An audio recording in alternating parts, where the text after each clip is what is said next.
নমস্কার, আমি মিলন স্যার। পাল একাডেমি সেন্টারে তোমাদের সকলকে জানাই স্বাগত। আজকে তোমাদের কাছে আমি চলে এসেছি আরআরবি এনটিপিসি 2025-এর 20 আগস্টের ফার্স্ট শিফটের যে প্রশ্নগুলি এসেছিল সেই প্রশ্নগুলি নিয়ে আজকের এই ক্লাসটিতে তোমাদের সাথে আমি একটু আলোচনা করব। তাহলে চলো আমরা সময় নষ্ট করব না, আমরা সরাসরি প্রশ্নগুলি একটু দেখে নিই। প্রথম প্রশ্ন খেয়াল করো, দেখো কি বলেছে। প্রথম প্রশ্নে বলা হয়েছে যে ভারতের প্রথম রাজ্য যা সম্পূর্ণভাবে শিক্ষিত, ভারতের প্রথম রাজ্য যা সম্পূর্ণভাবে শিক্ষিত বলেছে 100%। ওকে, 100% লিটারেসি হয়েছে কোনটি? 100% লিটারেসি হয়েছে কোনটি? তার মানে ভারতের প্রথম রাজ্য যা সম্পূর্ণভাবে শিক্ষিত। এই প্রশ্নের সঠিক অ্যান্সার হয়ে যাবে তোমাদের কেরালা। ভারতের কেরালা রাজ্য 100% সম্পূর্ণভাবে শিক্ষিত একটি রাজ্য। ওকে, তারপরের প্রশ্ন দেখো কি, ভারতীয় সংবিধানে মোট কতগুলি সূচি রয়েছে? ভারতীয় সংবিধানে মোট কতগুলি সূচি রয়েছে? এই প্রশ্নে তোমাদের সঠিক অ্যান্সার হয়ে যাবে 12টি। ভারতীয় সংবিধানে মোট 12টি সূচি রয়েছে। ওকে, কারেক্ট অ্যান্সার হচ্ছে 12টি। তারপরের প্রশ্ন দেখো কি বলেছে, অমরনাথ গুহা কোন রাজ্যে অবস্থিত? অমরনাথ গুহা কোন রাজ্যে অবস্থান করেছে? এই প্রশ্নের সঠিক অ্যান্সার হচ্ছে জম্মু ও কাশ্মীর।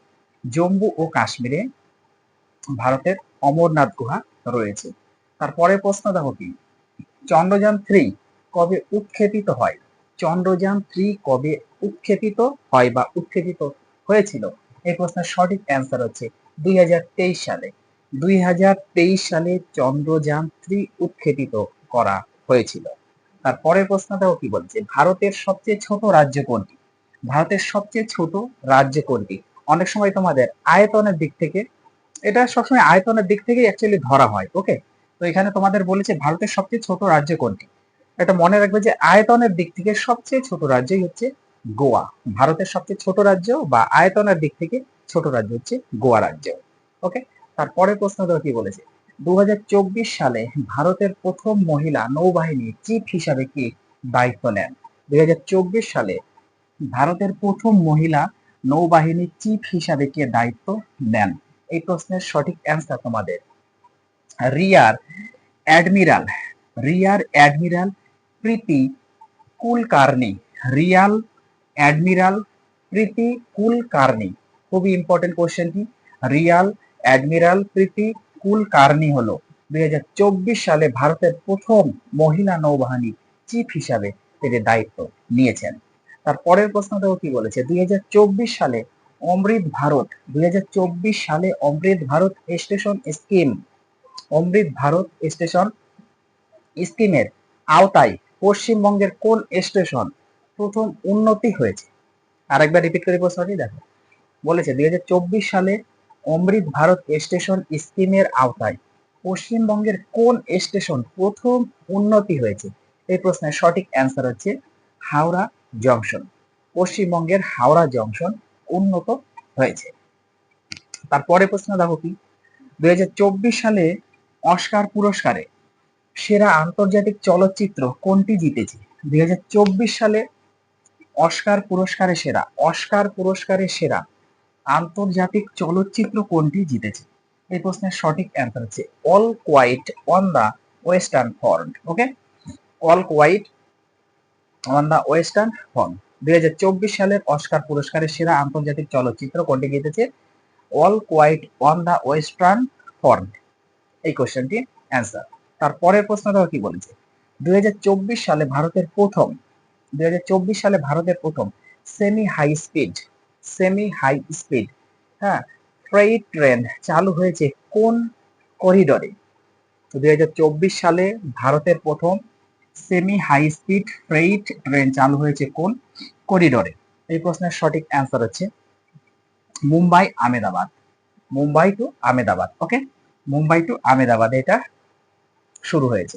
তারপরের প্রশ্ন দেখো কি বলেছে, অশোক স্তম্ভ কোথায় অবস্থিত? অশোক স্তম্ভ কোথায় অবস্থান করেছে বা কোথায় অবস্থিত?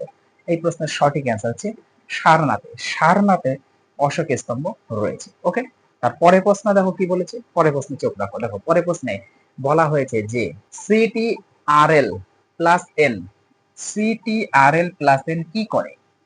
এই প্রশ্নে তোমাদের সঠিক অ্যান্সার CTRL প্লাস এন, তার মানে CTRL হচ্ছে কন্ট্রোল প্লাস এন কি করে? এই প্রশ্নের সঠিক অ্যান্সার হচ্ছে একটি নতুন উইন্ডো বা ডকুমেন্ট খোলে।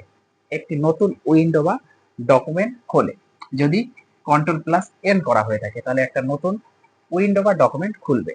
তারপরের প্রশ্ন কি বলেছে? কন্ট্রোল প্লাস সি করে। আমরা কি জানি কন্ট্রোল প্লাস সি ব্যবহার করে থাকি কোনো কিছুকে কপি করার জন্য, কোন একটা আইটেমকে কি করা, কপি করার জন্য হচ্ছে আমরা কন্ট্রোল সি ব্যবহার করে থাকি। তাহলে এখানে সেই কথাটি লেখা আছে যে নির্বাচিত আইটেমটি অনুলিপি করে, তার মানে যে আইটেমটা সিলেক্ট করা হলো সেটা কি হচ্ছে, কপি করা হচ্ছে। ওকে, যে আইটেমটাকে সিলেক্ট করা হয়েছে সেই আইটেমটাকে কপি করার জন্য কি করা হয়, এই কন্ট্রোল প্লাস সি ব্যবহার করা হয়ে থাকে। বোঝা গেল? তারপরের প্রশ্নটাও কি বলেছে? Twelve India South Africa navy staff talks অনুষ্ঠিত হয়েছে কোথায়? Twelve India South Africa navy staff talks অনুষ্ঠিত হয়েছে কোথায়? এই প্রশ্নের তোমাদের সঠিক অ্যান্সার হয়ে যাবে হচ্ছে নিউ দিল্লিতে অনুষ্ঠিত হয়েছে। মনে রাখতে হবে যে 12তম India South Africa navy staff talks, okay, এটা হচ্ছে নিউ দিল্লিতে অনুষ্ঠিত হয়েছে। তারপরের প্রশ্নটা কি?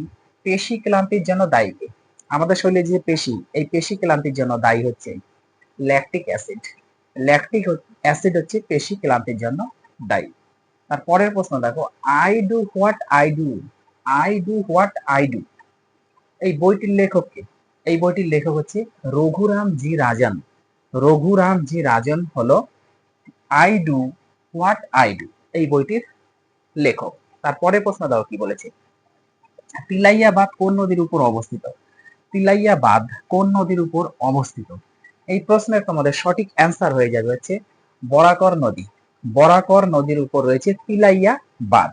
তবে এখান থেকে তোমরা আরেকটু মনে রাখবে, এই যে বরাকর নদীটি হচ্ছে দামোদর নদীর একটি উপনদী। ওকে, অনেক সময় এই কোশ্চেনটিও করে থাকে যে দামোদর নদীর একটি উপনদী। বরাকর নদী হচ্ছে দামোদর নদীর একটি উপনদী এবং এই বরাকর নদীর উপরে তিলাইয়া বাঁধ অবস্থান করেছে। তারপরের প্রশ্ন দেখো কি? কম্পিউটারের সায়েন্সের জনক কাকে বলা হয়? কোশ্চেনটি দেখো কেমন ভাবে করেছে। কম্পিউটারের সায়েন্সের জনক, কম্পিউটারের জনককে তোমরা অবশ্যই জানো, প্রত্যেকেই জানো। আমাকে কমেন্ট করে জানাবে যে কম্পিউটারের জনক কাকে বলা হয়। কিন্তু এখানে বলেছে কম্পিউটারের সায়েন্সের জনক কাকে বলা হয়। কম্পিউটারের সায়েন্সের জনক বলা হয় অ্যালান টুরিংকে। অ্যালান টুরিংকে কম্পিউটারের সায়েন্সের জনক বলা হয়ে থাকে। তারপরে প্রশ্ন, পশ্চিমবঙ্গে পুলিশ দিবস পালন করা হয় কবে? পশ্চিমবঙ্গে পুলিশ দিবস পালন করা হয় কবে? এই প্রশ্নের সঠিক অ্যান্সার হচ্ছে 1 সেপ্টেম্বর, অর্থাৎ সেপ্টেম্বরের 1 তারিখে পশ্চিমবঙ্গে পুলিশ দিবস পালন করা হয়ে থাকে। তারপরে প্রশ্ন দেখো, CPU, memory, hard drive, optical drive, video card, sound card এবং অন্যান্য যন্ত্রাংশ সংযুক্ত করে তাহলে এটি কে কাজ করে? এই যে CPU, memory, hard device, optical device, video card, sound card, এগুলা তো সংযুক্ত করা থাকে, যন্ত্রের সাথে সংযুক্ত করা থাকে, কিন্তু এদেরকে কে কাজ করায়? এদেরকে হচ্ছে কাজ করায় মাদারবোর্ড। ওকে, সঠিক অ্যান্সার হচ্ছে মাদারবোর্ড কাজ করে। তারপরের প্রশ্নটা কি বলেছি? এএসসিআইআই যেটা হচ্ছে American standard code for information interchange. Okay, American standard code for information interchange এর কোড কি? ওকে, এই যে এএসসিআইআই এর কোড কি? এর কোড হচ্ছে 68 হচ্ছে এর কোড। ওকে, তারপরে প্রশ্ন দাও কি বলেছে? এমএস পাওয়ার পয়েন্টে একটি অনুচ্ছেদ, এমএস পাওয়ার পয়েন্ট মানে মাইক্রোসফট পাওয়ার পয়েন্টে একটি অনুচ্ছেদ নিচে সরানোর জন্য কোন কি ব্যবহার করা হয়ে থাকে? ওকে, কোন কি ব্যবহার করা হয়ে থাকে? এই প্রশ্নের সঠিক অ্যান্সার হচ্ছে control plus down arrow. Control plus যদি ডাউন অ্যারো করা হয়ে থাকে তাহলে এমএস পাওয়ার পয়েন্টে একটি অনুচ্ছেদ নিচে সরে যাবে। ক্লিয়ার? তারপরে প্রশ্ন দেখো, পরের প্রশ্নে একটু চোখ রাখো। দেখো পরের প্রশ্নে বলা হয়েছে যে টাচ স্ক্রিন হলো একটি ডিভাইস যা ব্যবহারকারীর সাথে কম্পিউটারের মিথস্ক্রিয়া করে, সেটি কি? দেখো কোশ্চেনটি কি বলেছে? কোশ্চেনটি বলা হয়েছে যে টাচ স্ক্রিন হলো একটি ডিভাইস যা ব্যবহারকারীর সাথে কম্পিউটারের মিথস্ক্রিয়া করে। সেটি কি? সেটি হলো ইনপুট ও আউটপুট উভয়ে, ইনপুট ডিভাইস এবং আউটপুট ডিভাইস এরা দুটোই। ওকে, তারপরের প্রশ্নটাও কি বলেছে, বিজয়নগর সাম্রাজ্য বা রাজ্য কে পরাজিত করেছিল? বিজয়নগর যে সাম্রাজ্য, এই সাম্রাজ্য কে পরাজিত করেছিল? এই প্রশ্নে তোমাদের সঠিক অ্যান্সার হয়ে যাবে হচ্ছে তালিকোটার যুদ্ধে 1565 সালে। তালিকোটার যুদ্ধে 1565 সালে দাক্ষিণাত্যের যে সুলতান, এই দাক্ষিণাত্যের সুলতানরা পরাজিত করেছিল। ওকে, এতটুকু মনে রাখবে। তোমাদের অপশনে ছিল হচ্ছে দাক্ষিণাত্য সুলতানরা সম্ভবত হবে। তাহলে তালিকোটার যুদ্ধে 1565 সালে দাক্ষিণাত্য যে সুলতান, সেই সুলতানরা বিজয়নগর সাম্রাজ্যকে পরাজিত করেছিল। যদি বলে যে এই যুদ্ধে কে পরাজিত হয়েছিল, তখন তোমাদের অ্যান্সার হয়ে যাবে এই যুদ্ধের রাজা আলিয়া রাম রায় পরাজিত হয়েছিল। তো এই কোশ্চেনটি নিয়ে আমি কনফিউশনে আছি। এখন তোমাদের কোশ্চেন এখান থেকে করেছিল হয়তো বিজয়নগর রাজ্য কে পরাজিত করেছিল, নাহলে বিজয়নগর রাজ্যে কে পরাজিত হয়েছিল, এই দুটোর যে কোনো একটা হবে। আমি একটু কনফিউশনে আছি, সেই জন্য আমি এখানে দুটোই লিখে রেখেছি। ওকে, তাহলে বিজয়নগর রাজ্য পরাজিত করেছিল দাক্ষিণাত্য সুলতানরা কত সালে? 1565 সালে। কোন যুদ্ধে? তালিকোটার যুদ্ধে। এবং এই যুদ্ধে পরাজিত হয়েছিল রাজা আলিয়া রাম রায় পরাজিত হয়েছিল। ওকে, তার পরের প্রশ্ন দেখো, মুম্বাই সিএসএমটি সিএসএমটি সিএসএমটি মানে হচ্ছে ছত্রপতি শিবাজি মহারাজ টার্মিনাস।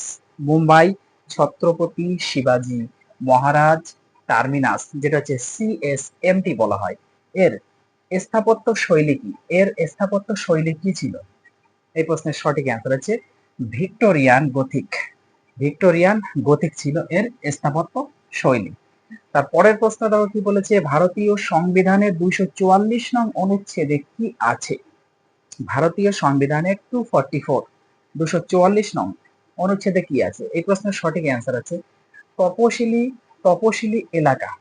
তপশিলি এলাকা যেটা হচ্ছে শিডিউল এরিয়াস এবং উপজাতীয় এলাকা ট্রিবাল এরিয়ার প্রশাসন নিয়ে আলোচনা করা রয়েছে। ওকে, তাহলে ভারতীয় সংবিধানের 244 নং অনুচ্ছেদে আলোচনা করা হয়েছে যে তপশিলি এলাকা এবং উপজাতীয় এলাকার প্রশাসন নিয়ে। ক্লিয়ার? তারপরের প্রশ্ন দেখো, ইউএসবি এর অর্থ কি? ইউএসবি এর অর্থ কি? এই প্রশ্নের সঠিক অ্যান্সার হচ্ছে universal serial bus. USB means universal serial bus. Okay, universal serial bus. তারপরের প্রশ্ন দেখো কি বলেছে, 2025 সালের মার্চ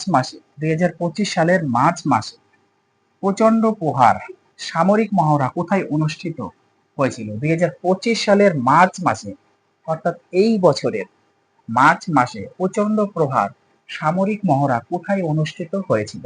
এই প্রশ্নের সঠিক অ্যান্সার তোমাদের হচ্ছে অরুণাচল প্রদেশে অনুষ্ঠিত হয়েছিল। তারপরের প্রশ্ন দেখো কি বলেছে, 1991 সালের নতুন 1991 সালের নতুন অর্থনৈতিক নীতি মূলত কি অপসারণ করেছিল? 1991 সালের নতুন অর্থনৈতিক নীতি মূলত কি অপসারণ করেছিল? এই প্রশ্নের সঠিক অ্যান্সার তোমাদের হবে লাইসেন্স পারমিট এবং কোটা রাজ অপসারণ করেছিল। লাইসেন্স পারমিট এবং কোটা রাজ অপসারণ করেছিল। ওকে, তারপরের প্রশ্ন দেখো কি বলেছে, পরের প্রশ্নে চোখ রাখো। দেখো, পরের প্রশ্নে বলা হয়েছে যে ভারতীয় সংবিধানের 14 অনুচ্ছেদ কি? ভারতীয় সংবিধানের 14 অনুচ্ছেদ কি? এই প্রশ্নে তোমাদের সঠিক অ্যান্সার হয়ে যাবে একটি মৌলিক অধিকার যা আইনের সামনে সমতা এবং আইনের সমান সুরক্ষা প্রদান। দেখো কি বলেছে, ভারতীয় সংবিধানের 14 অনুচ্ছেদ কি? এই প্রশ্নের সঠিক অ্যান্সার হচ্ছে একটি মৌলিক অধিকার যা আইনের সামনে সমতা এবং আইনের সমান সুরক্ষা প্রদান। ওকে, তারপরের প্রশ্ন দেখো কি বলেছে, চতুর্থ তপশিল সম্পর্কিত কিসের সাথে? চতুর্থ তপশিল সম্পর্কিত কিসের সাথে? এই প্রশ্নের সঠিক অ্যান্সার হচ্ছে তোমাদের রাজ্যসভা আইন বন্টন। রাজ্যসভা আইন বন্টনের সাথে এই চতুর্থ তপশিল সম্পর্কিত। চতুর্থ তপশিল সম্পর্কিত হচ্ছে রাজ্যসভা আইন বন্টনের সাথে। ওকে, তারপরের প্রশ্ন দেখো কি, রাজ্যপালকে কে শপথ বাক্য পাঠ করান বা শপথ পাঠ করান? রাজ্যপালকে কে শপথ পাঠ করান? এই প্রশ্নের সঠিক অ্যান্সার তোমাদের হাইকোর্টের বিচারক বা বিচারপতি। হাইকোর্টের বিচারক বা বিচারপতি রাজ্যপালকে শপথ বাক্য পাঠ করান।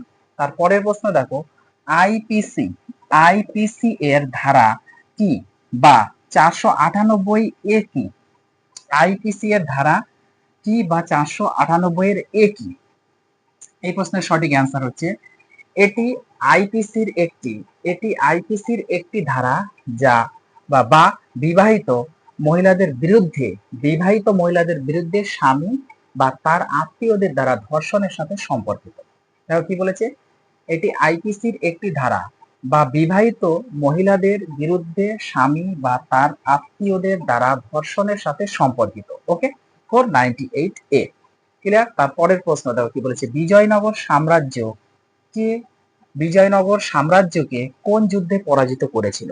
এর আগে কিন্তু প্রশ্নটি হলো বিজয়নগর সাম্রাজ্যকে কোন যুদ্ধে পরাজিত করেছিল? এই প্রশ্নের সঠিক অ্যান্সার হচ্ছে তালিকোটার যুদ্ধে। 1556 সালে, একটু আগেই আমরা আলোচনা করলাম তালিকোটার যুদ্ধে 1556 সালে। ওকে, তারপরের প্রশ্ন দেখো, আচার সংরক্ষণে কি যোগ করা হয়? আচার সংরক্ষণে কি যোগ করা হয়? আচার সংরক্ষণে যোগ করা হয়ে থাকে হচ্ছে অ্যাসিটিক অ্যাসিড। অ্যাসিটিক অ্যাসিডের সংকেতটা একটু তোমরা মনে রাখবে যে অ্যাসিটিক অ্যাসিড হচ্ছে CH3COOH। এটা হচ্ছে অ্যাসিটিক অ্যাসিডের সংকেতটা অনেক সময় দিয়ে থাকে। ওকে, অ্যাসিটিক অ্যাসিডের সংকেতটা দিয়ে থাকে CH3COOH, এটা হচ্ছে অ্যাসিটিক অ্যাসিড। ক্লিয়ার। তারপরে প্রশ্ন দেখো, উৎপন্ন ইউনিটের সংখ্যা কত? উৎপন্ন ইউনিটের সংখ্যা কত? উৎপন্ন ইউনিটের সংখ্যা হচ্ছে 2। উৎপন্ন ইউনিটের সংখ্যা হচ্ছে 2। তারপরের প্রশ্ন, 2025 সালের বিশ্ব বন্যপ্রাণী দিবসের প্রতিপাদ্য কি ছিল? 2025 সালের বিশ্ব বন্যপ্রাণী দিবসের প্রতিপাদ্য কি ছিল? এই প্রশ্নের সঠিক অ্যান্সার হচ্ছে বন্যপ্রাণী সংরক্ষণ। বন্যপ্রাণী সংরক্ষণ। ওকে, আজকে তোমাদের শেষ প্রশ্ন দেখো কি বলেছে, বরুণ ভারত এবং কার মধ্যে একটি যুদ্ধ মহড়া? তার মানে এই যে এই বরুণটা ভারত এবং কোন দেশের মধ্যে একটি যুদ্ধ মহড়া? ভারত এবং ফ্রান্সের মধ্যে এই বরুণ একটি যুদ্ধ মহড়া। ক্লিয়ার। তাহলে বরুণ ভারত এবং কার মধ্যে একটি যুদ্ধ মহড়া? ফ্রান্সের মধ্যে যুদ্ধ মহড়া। ক্লিয়ার। তাহলে এই ছিল তোমাদের 20 আগস্টের ফার্স্ট শিফটের প্রত্যেকটি প্রশ্ন নিয়ে আমি আলোচনা করলাম। তোমরা কোশ্চেনগুলো একটু রিভাইজ করো, কন্টিনিউ রিভাইজ করতে থাকো। আমি আবার আসবো পরবর্তী পার্ট নিয়ে। তাহলে আজকের মতো এখানে শেষ করছি।